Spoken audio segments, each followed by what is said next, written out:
we're reading from Bhagavad Gita. I'm going to read from 629. So this is in the chapter on Jnana Yoga. So the Sanskrit of this verse is Sarva Bhutas Tamatmanam Sarva Bhutani Chatmani Ikshite Yoga Yuktatma Sarvatra Sama Darshanaha. And the translation is a true yogi observes me means Krishna, who's speaking, in all beings, and also sees every being in me. Indeed, the self-realized person sees me, the same Supreme Lord, everywhere. Purport by His Divine Grace, A.C. Bhaktivedanta Swami Prabhupada. A Krishna-conscious yogi is the perfect seer because he sees Krishna, the Supreme, situated in everyone's heart as Supersoul, Paramatma. Ishvara Sarvabhutanam Hridesher Junatishthati. The Lord in His Paramatma feature is situated within both the heart of the dog and that of a Brahmana. Brahmana means an intelligent person. The perfect yogi knows that the Lord is eternally transcendental and is not materially affected by His presence in either a dog or a Brahmana. That is the supreme neutrality of the Lord. The individual soul is also situated in the individual heart, but He is not present in all hearts. That is the distinction between the individual soul and the supersoul. One who is not factually in the practice of yoga cannot see so clearly.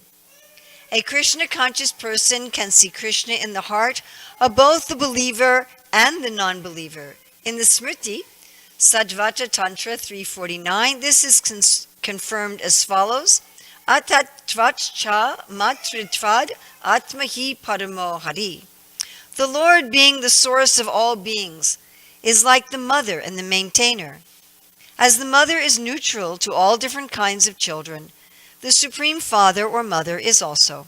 Consequently, the Supersoul is always in every living being. Outwardly also, every living being is situated in the energy of the Lord.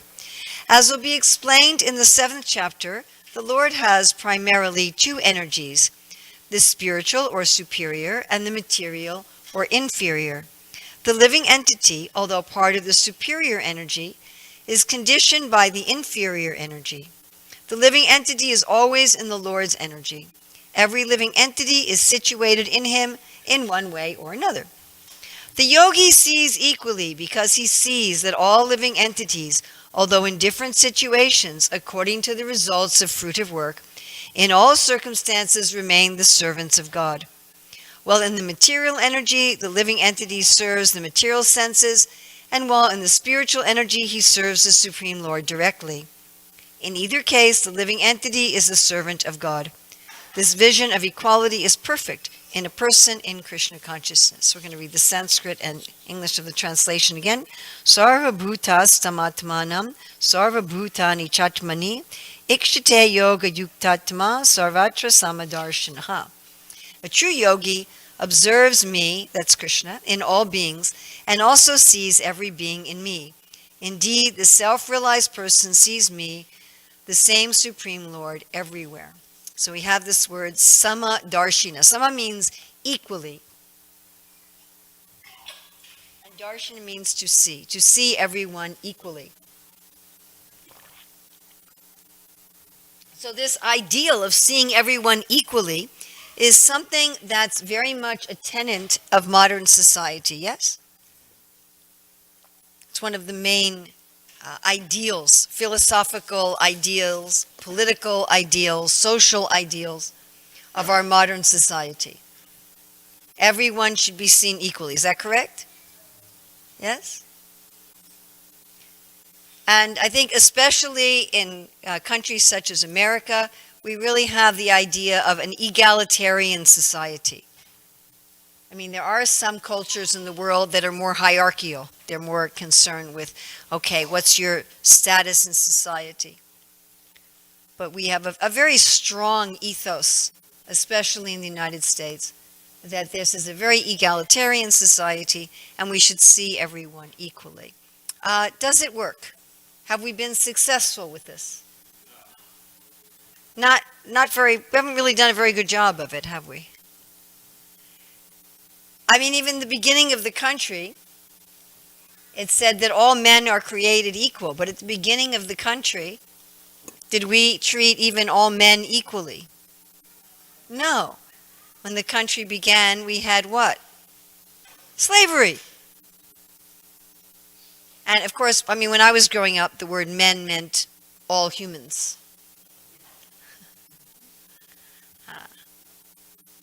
But even if you took it as males, we certainly didn't treat women equally, did we? That's a very recent effort that still hasn't fructified. But even we weren't seeing all males equally. And then what to speak of the non-humans? Do we see the non-human beings equally? No. No. So there's starting to be a movement, a consciousness in society that we should also be treating the animals with respect. It's starting. Someone just told me that of the baby boomers, only 1% are vegetarian, but among the millennials, it's 12%. So there is starting to be a move like that, but still we have a long way to go, isn't it? And we might ask, why is it so difficult to actually see every living entity equally? We have it as a philosophical concept. I mean, and this is not just a philosophical concept in the Hare Krishna movement. This is not just a concept, within these walls of the Hare Krishna movement in Los Angeles. It's some weird concept that Hare Krishna people have. It's a concept people in general have. But it seems to be very difficult to actualize, to live by. So we're going to look at, well, why is it so difficult and how can we actually do it? So one reason it's difficult is that when we look externally, living beings don't seem to be equal at all. When we talk about equality, but I mean, is really an elephant? I was showing the Bhagavad Gita to my granddaughter the other day, and there's a painting of the Battle of Kurukshetra. So she said, she's just 3 years old. She says, horse, horse. And I said, what else is there? Oh, elephant. So the elephants in that painting of the Bhagavad Gita I had there were like, 3 times higher than the horses. They were particularly large elephants. So an elephant and a horse is not equal. The elephant is a lot stronger. The horse is a lot faster. And even if we want to look within species, right, a German Shepherd and a poodle, they're not equal. And then even if we want to look at individual humans, some of us are taller, some of us are shorter, some of us are healthy, some of us are sickly. I have a friend who has an IQ of 189. So I went and looked it up. There's only like 300 people on the whole planet who have an IQ that high. And some of us are just like barely getting to the 100, So we're not all equal, apparently. We seem to be very different. We have talents in different areas. And we can say practically, some people are better than others. Isn't it? Right? We just had the Winter Olympics. Does everybody get the gold medal? No.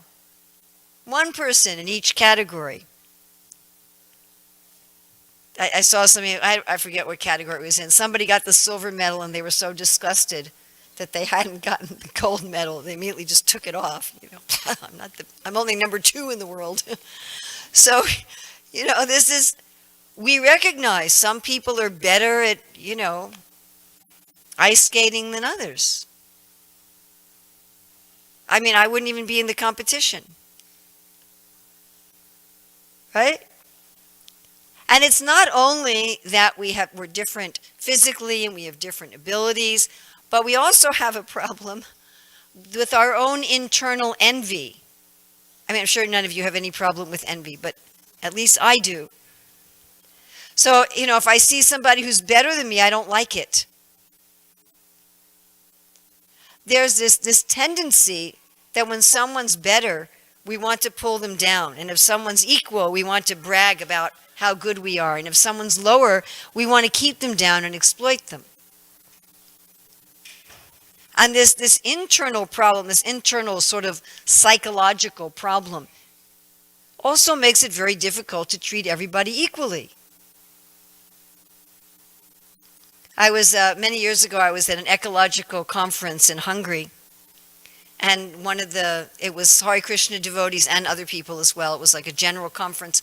And one of the professors, not a Hare Krishna devotee, got up and said, the real problem with ecology is the Americans. So I was kind of, sliding into my... The Americans are taking an unfair share of the world's resources. And he said, but all of us want to live like the Americans. If any of you travel, you'll notice this phenomenon.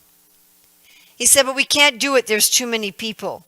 So what we should do is greatly restrict the population so that everybody can live like Americans. Right? So do we really want everybody to live like us? I mean, would we want to pay prices for the things we buy based on everybody having our level of living? Would we? Would we want to do that? Can you imagine how much everything in the shop would be? I mean, I remember once many years ago getting a sari in India that's like 6 yards, right? And it was all hand embroidered, the entire sari. It cost me $10. And I was feeling so guilty. I bought it, but anyway. Just thinking about, okay, how many people were involved with this? So somebody's growing the cotton, and then somebody's, carding the cotton and making the cotton cloth, and then making the threads, and then making the cloth, and then dyeing the cloth, and then just the embroidery. I mean, for me to embroider a little, like, 2-inch by 2-inch things takes me a few hours, and this was 6 yards by, 6 by 1 yards, and the whole thing was embroidered. And then, of course, the transport and so forth. I said, probably the person who embroidered this is getting, 50 cents out of that $10. Now, would I like to pay each person involved in that process the equivalent of what I enjoy? Would we all like to do that? We can say, oh, sure, we would like to do that. But actually we don't. And that's envy. That I want to have more than other people. I want to keep others down so I can exploit them. I mean, that's the whole basis of the whole meat industry. One wants to keep the animals in a miserable condition so they can exploit them. Okay? Just like I have a friend who runs a farm, and I buy my milk from his farm. But it's $10 for half a gallon. Right? But people don't want to pay $10. They don't want to pay $20 for a gallon of milk. So they'd rather keep the animals in some miserable condition. They don't really want the animals to have as nice of a life as they have. So it's this internal envy and this internal greed that I want to enjoy at the cost of others. I don't want everyone equal to me. I don't want to treat everybody the way that I'm treated. I don't want to love my neighbor as myself. Or if I want to love my neighbor as myself, that's only if I want to define my neighbor very narrowly.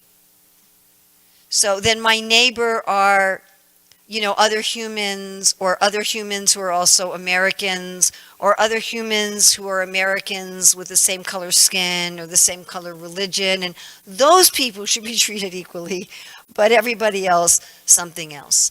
And this internal problem makes it difficult no matter what propaganda we make and what kind of laws we make, how we educate our children, how much the media pushes equality, that it just doesn't happen. And we can protest and this and that, and we still end up without this Samadarshinaha, without this equal vision. So here Krishna is saying, and it's interesting, this is in the 6th chapter of Bhagavad Gita, This is the chapter dealing with Dhyan Yoga. Dhyan Yoga is what a lot of people think about when they think about yoga beyond just doing exercises. If you think about someone, meditating, or people now, meditation has become very popular. The word for meditation in Sanskrit, well, it's one of the words, is dhyan. So here Krishna is talking about the meditative yogi, somebody who's trying to realize the supreme through a mechanical process. And the supreme yoga that Krishna teaches in the Bhagavad Gita is bhakti yoga, those who realize the supreme through love. And he explains very clearly at the end of this chapter, yoginam api sarvesham madgaten antaratmana shradavam bhajate yomam samayuktatamo mataha, that those who try to reach the supreme through love are much higher than those who try to reach the supreme through a mechanical process. And even though what he's describing here is not the highest form of yoga or the highest process of enlightenment, even in this process of enlightenment, one attains samadarshinaha. One attains actual equality of vision and equality of action. So how is this possible? So one explanation that's given here is that one sees that in every body, in every form, in every living form, is a soul. And that soul is of equal value. We have the term Mahatma, the great soul. But by that we mean somebody who's realized that everybody is of equal value. We don't mean that the great soul is intrinsically of a higher value. So even in this mechanical type of yoga, one starts to understand that every living being is a soul of equal value. The body in which the living being is housed are of all unequal values. Some are faster, some are smarter, some have better vision, some have better smell, whatever. But the soul inside is of equal value and equal potency. There's no distinction like that between one soul and another in terms of value and in terms of its intrinsic nature. So one sees that that is what is equal. And the soul is the real being. It's something like all of us have different clothes. Some of us have, like, this sari costs 500 rupees, which is, I don't know, that's about $8, I think. So some of you may have clothes that cost, $100. We have some shawls up in the shop, right? How much are they? $500? $500. So some of you may be wearing a $500 jacket, and some of you may be wearing a $5 jacket. So there's different values to the clothes that we're wearing, but we as persons have the same intrinsic value. Does that make sense to everybody? Okay, so it's just like that. One sees in yoga, one sees that the body is just clothing. And it's as temporary, really, as the clothing we're wearing. In fact, Krishna gives that analogy earlier on in the Bhagavad Gita, that we're changing our bodies just like we change clothing. When the clothes we're wearing now become worn out or stained or ripped or something, we get rid of it and we get a new set of clothes. And when this body gets useless, and whether through disease or accident or just age, then we get rid of it and we get another one. So the yogi also sees that we're moving from one body to another. And actually all of us end up having our turn in all gradations of bodies. Right now in this life, I'm not the best ice skater, but I might have been in another life. I'm not some big genius, one of only 300 people in the world, but I've had that in another life, or I'll have that in a future life. That all of us have a turn going through these different bodies of different gradations and different abilities. But we always remain the same soul of equal value. If there's someone that you love, you're not going to love them more when they're dressed in expensive clothing.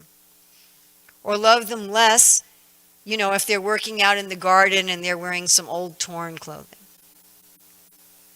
So the real yogi sees like that They see the value of a living being remains constant, regardless of the particular form that living being is inhabiting at that moment. And in fact, a yogi sees how that living being is moving from one form to another, apparently having more or less external value.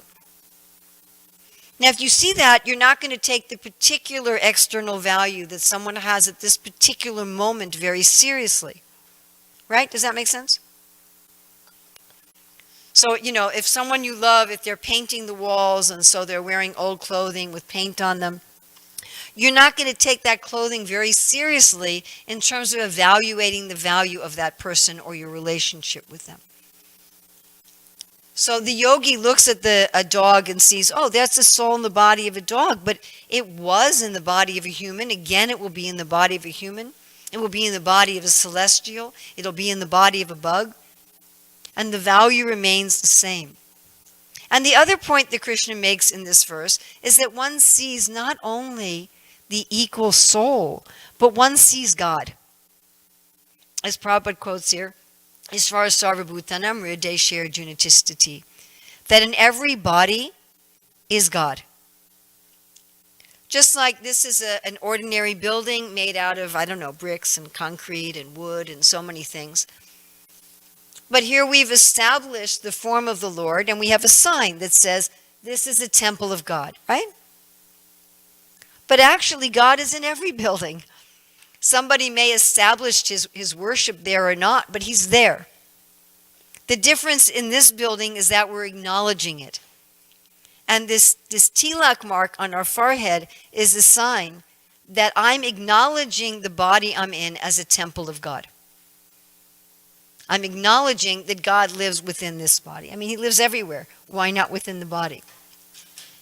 And so also the real yogi sees that in every form of life, there is the Lord. There is the Lord. I mean, this is a very beautiful and large temple, but there are also small temples. If you travel around the world and see different Hare Krishna temples, some of them are very small. Some of them are in old buildings that are not so well kept up, but they're still a temple of the Lord. So one may see, all right, well, there's this body, that body, the other body. This body is very nice, but in all of them, the Lord is there. And therefore, the yogi offers respect to everyone. Oh, you are carrying the Lord. You are a temple of the Lord. So this is a philosophical concept, that all life is a soul, that all souls are equal in value and intrinsically of the same thing, eternally. They're simply changing bodies, and there's God there. So that's a good start. But if we leave it at the platform of theoretical, philosophical understanding, we're still going to have a problem. Because this philosophical understanding solves only half of our original problem and not the other half. Remember, the first half of our problem is that from the bodily perspective, we don't see equality. That was our first problem. And our second problem was our internal difficulty that I don't really want everybody to be equal. So we've solved the one problem by saying that although there's apparent disparities between persons based on the body, I mean, there are real disparities based on the body, but they're only apparent in terms of the real person. When I solve that philosophical problem, if I haven't solved the other problem of my wanting to have more than others and my wanting to keep others down so that I can exploit them and take from them unfairly, then just having the philosophical idea is not enough. It simply becomes, another just series of political platitudes that one can say as some kind of a slogan. Yes, we're not this body, all souls are equal, and blah, blah, blah. And then you go on acting the same way. Perhaps you feel more guilty about it or something, or then you just justify it in another way. So in order to really treat everyone equally and see everyone equally, we have to not only understand the philosophical concept, but we have to change our mentality. We have to take up a process by which we are satisfied with what we have, and we genuinely take our happiness in the happiness of others. In fact, that's the definition of love. The definition of love is I find happiness in the happiness of those that I love. Isn't that true? Isn't that what we mean by love? If love just means, well, I find you attractive and I want to enjoy you, that's objectifying you. Like I can say, oh, I find this attractive. I love this because I find it attractive and I want to enjoy it. So if I'm treating another living being like that, not very satisfying. But if I find happiness in your happiness, I see that you're happy and I vicariously enjoy your happiness. Oh, we all have experience of this. We do something nice for someone we love. We sacrifice for someone we love. And that sacrifice feels to us like pleasure. If you're cooking for someone you love, you enjoy the cooking for them as much as you enjoy the eating of the food. Right? You're going to throw a party for someone you love. You enjoy the preparation and the shopping and the decorating as much as you enjoy the party. So the way we get rid of this feeling of envy and the way we get rid of this desire to keep others under us and exploit them through whatever rationalizations we use is to love them. We want the people that we love to enjoy as much as we do. You see this even in little children. Little children want to share their food with their parents or their brothers and sisters, isn't it? Naturally they want to do that. Very, very young children. 1, 2 years old. They want to share their food with their parents. So how do we come to this point where we don't want to exploit anyone? Where not only do I want everyone to have as much as I have and be as happy as I am, I want them even to be happier than I am. Again, we even see this in this world where the parent wants the child to be better than they are. Maybe the parent, didn't even finish high school, but they work hard so the child can finish college. They'll work 2 jobs, 3 jobs. And when the child graduates from college, that's their happiness. So how do we get to this point that we have such love for all living beings that we really do love them as much as we love ourselves? We can only do this by first falling in love with the source of all of us, the center. Therefore, the solution is to fall in love with God. Now you might say, well, Urmila, there's a lot of religions in the world and a lot of people talk about loving God and we don't really see that it solved the problem. Well, okay, if one takes up a religion the way people get involved with nationality or their football team, then you're right. If religion becomes simply another material designation, like I'm a Yankees fan, I'm a Catholic. If it becomes like that, then yeah. I'm an American, so as an American, I celebrate Thanksgiving and Halloween and the 4th of July.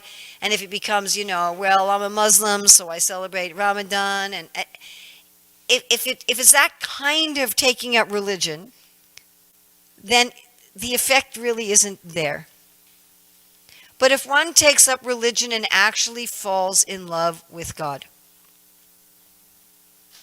which means that one has to go beyond rituals as rituals and beliefs as beliefs. The essence of religion is not a certain code of beliefs. Do you believe this? Okay, you're religious. Or a certain set of rituals. Do you worship the Lord this way or that way? Do you light a candle? Do you light a ghee lamp? Do you say your prayers in Latin? Do you say your prayers in Sanskrit? Okay, I do it this way. I say it in Sanskrit. Okay. One has to go see that the purpose of beliefs and rituals is to come to love.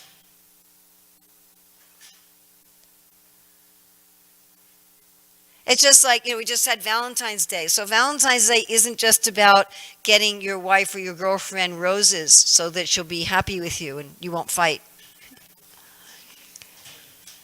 It's not what it's about. It's about, okay, we're going to have some rededication of affection and love. So religion isn't about, well, I'm going to do this right and this right and this right, so I won't go to hell and I'll go to heaven, and the other people in my religion will respect me, and people in the world will say, what a religious person you are. No, the purpose is to fall in love with God. Now, how does that solve the problem if you actually fall in love with God? Because all living beings are part of God. They're all of the same quality as God. And if we try to get equality and freedom from envy without first falling in love with God, we will fail.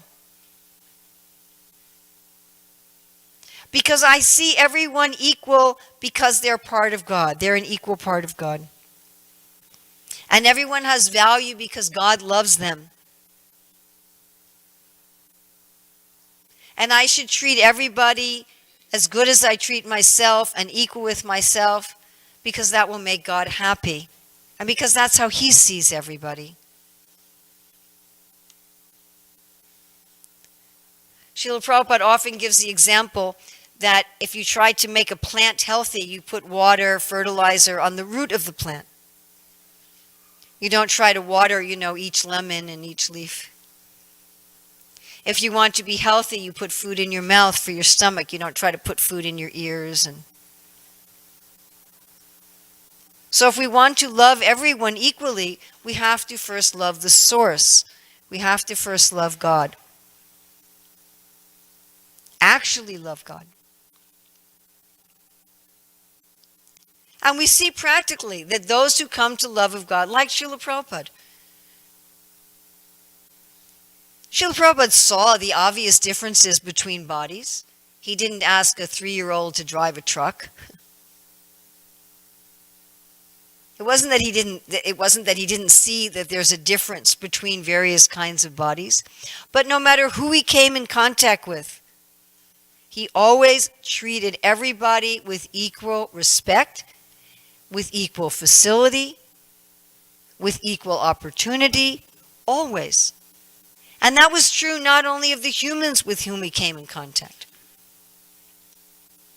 It was true even with the bugs with whom he came in contact.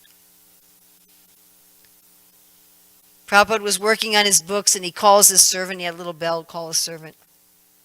He says, there's a bug here on the plant. And I don't think he's getting enough to eat. He's in distress. Would you put him outside?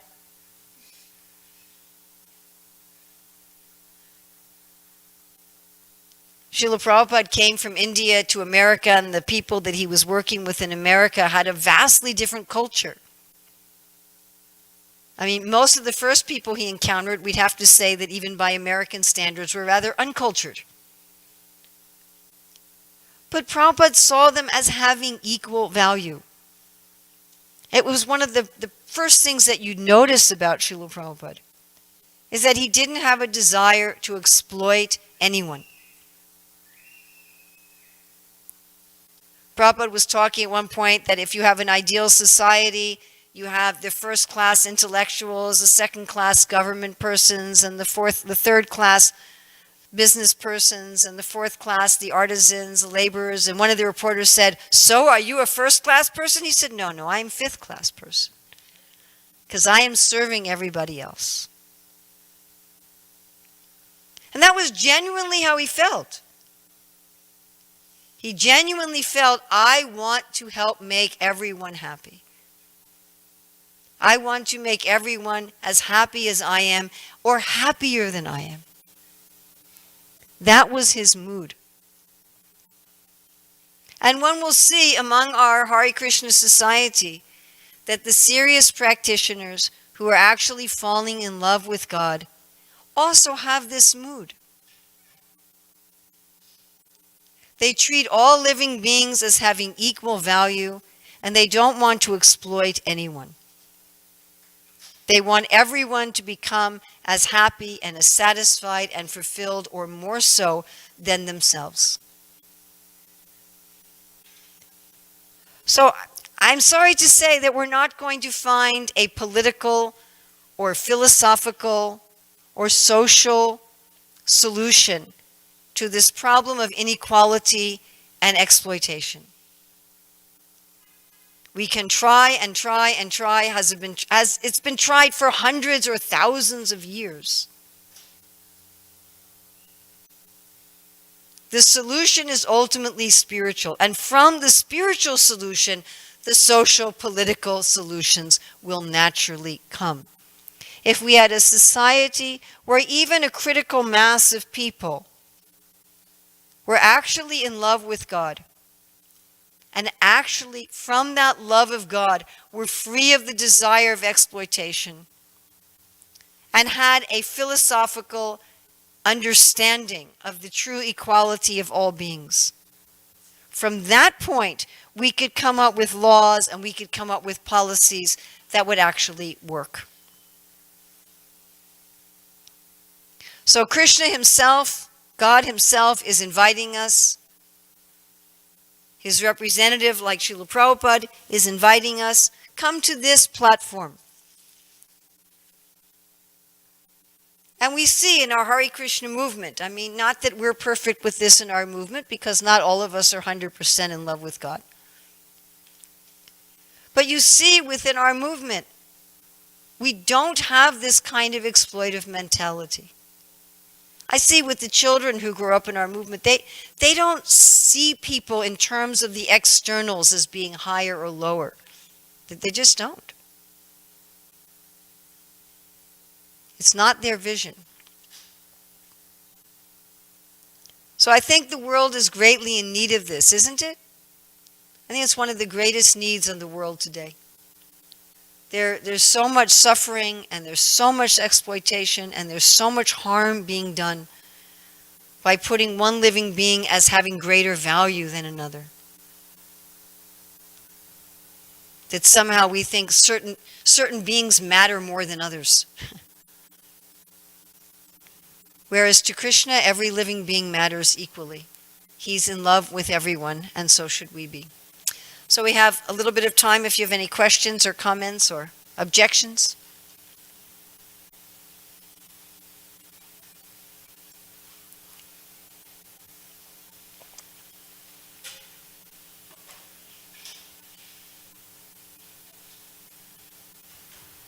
Corrections? I have a question. Yes. Where does discrimination come in terms of seeing every individual equal? So where does discrimination, where does that fit in? Where does discrimination fit in? I mean, like if you think why not just go up to a snake and like a cobra and hug the cobra? Well, it's interesting you ask about a snake, because one of the great teachers in our line, Narada Muni, actually did make a snake Krishna conscious. Sorry. We're not Narada Muni. I'm not Narada Muni. But he did do that. No, I mean, there's a difference between seeing everyone as equal value and treating everybody exactly the same. I mean, as I said, Prabhupada didn't ask a 3-year-old to drive a car. So, you're not going to want the birds to come in the temple room because they can't control their bodily functions, and you'd have a big mess in the room. So there's some adjustment for what kind of body the living being has and how they're behaving, but that doesn't mean they're not of equal value. Does that make sense? Yeah. You're not sure? It's all right? Yes.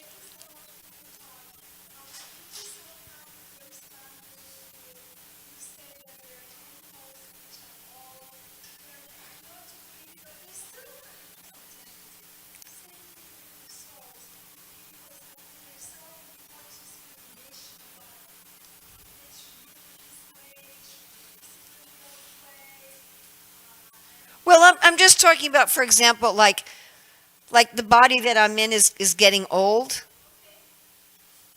You know, like my hair is turning white and not everything works the way it used to. But there's still, my body's still a temple of God. Like that. So, you know, there was a time when I had a body like that. Right? Where I was actually like cute. Oh, really? Well, never mind. But God's in her heart and God's in my heart. That was my point. So we can have a very beautiful temple like this, and we might have a little old building that's kind of falling apart and pipes aren't working right and whatever. But we still have God in that building. So if your body's beautiful or if your body's falling apart, still it's a temple of God. That was my point. Is that all right? Okay. Yes. Can I just give you the microphone? Yeah, that would be good.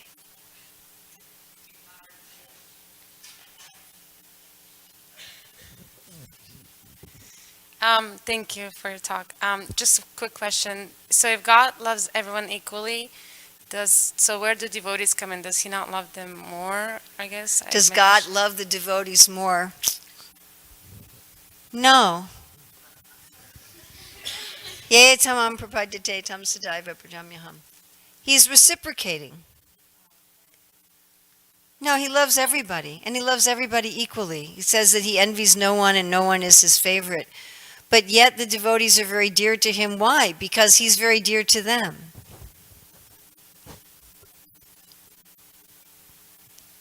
So, you know, if a parent has more than one child, and one child runs away from home and doesn't want to talk to them and has nothing to do with them, and the other child is very close to them, it's not that the parent loves the one child more than the other. But, you know, if your grown-up kid doesn't want to talk to you, you're probably not going to call them every day. You might want to. Does that make sense? But it's not that you have any less love for them. I mean, I met a family whose son was a heroin addict, and they said they couldn't let him into the house because he would steal. But it was traumatic. I mean, the mother was traumatized. She wanted to let him into the house. It wasn't that she wanted to keep him out of the house. She didn't. But she just couldn't let him in the house. So, no, Krishna loves everybody equally. But if you want to reciprocate that love, then you may be aware more of that love. So those who don't want to reciprocate with it they're not very aware of it. I mean, most living beings in this world are really unaware of how much they're loved. They're kind of closing it off.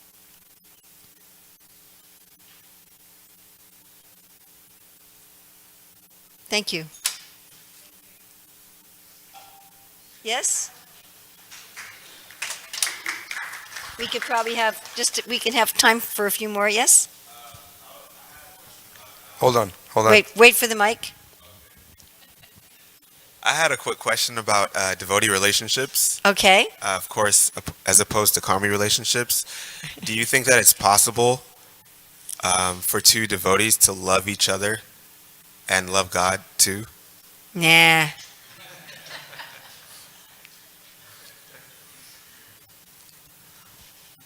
Are you really asking this question? How embarrassing that we have to have this question being asked.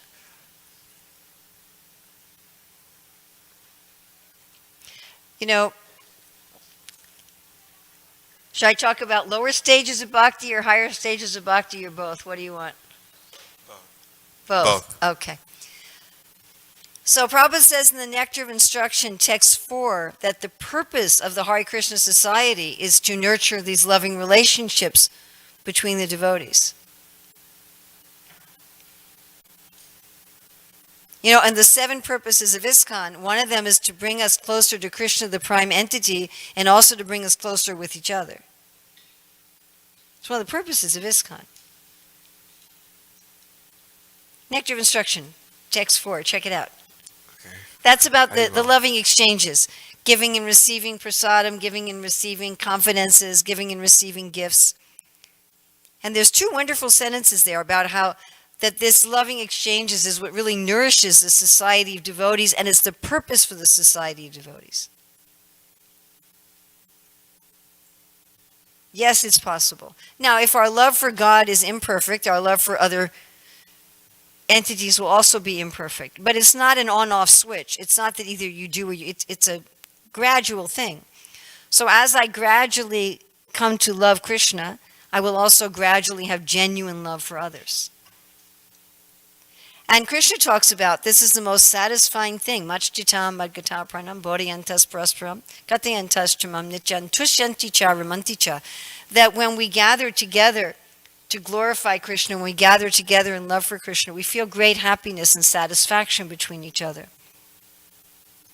Now, in the spiritual world, if everybody just loved Krishna but they didn't love each other, does that sound like it would be a very nice place? Would you want to go there?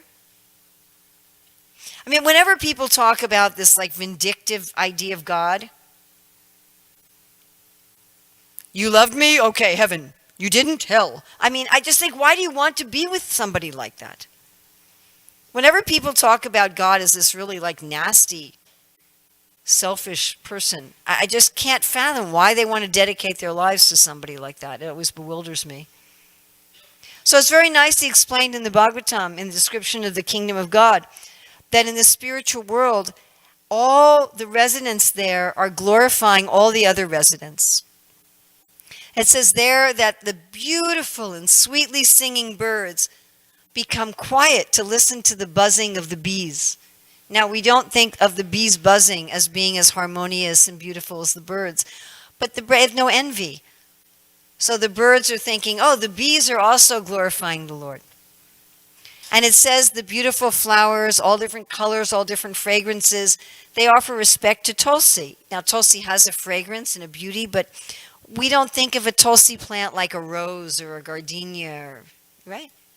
But those flowers, they're offering respect to Tulsi because she's so dear to the Lord. So there's this mood of appreciation. Prabhupada says the mood in the spiritual world is that everyone appreciates everyone else's service. And that no one sees, oh, this service is higher, this service is lower.